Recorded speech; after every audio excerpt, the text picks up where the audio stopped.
Balak ko sanang tumakbo bilang senador. Seryoso ka? Hindi, seryoso nga kami. At itong si Rocky Boy, patatakbuhin ko siya bilang congressman. Malaking pera na nilabas namin sa negosyong to. And this time, we're hoping na malaki naman ang makabalik sa amin. Kaya, sana naman, inaasahan namin na suportahan niyo kami.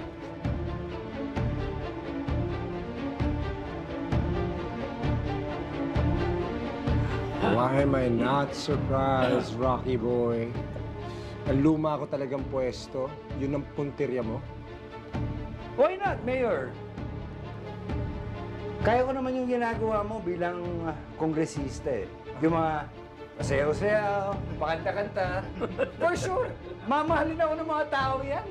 Ang bilis naman bulahin ng mga yun, di ba? Nabola mo nga eh. Di ba? Pare. Alam naman nating lahat na ikaw marami koneksyon sa loob at labas ng politika. Para sa'yo, madali nang makakuha ng suporta. Kaya, kung seryoso ko sa pagtakbo, hindi kita masisisi. Paring Bert, sa palagay ko hindi tayo magkakabanggaan. Hindi dapat. Sa huli, magiging kaalyado pa rin kita. Bakit sa huli? Dapat sa umpisa pa lang, aliado na tayo. Magiging kaalyado kita, pare. Oh. At pangako yan. Pare ko, matagal ka na sa politika eh.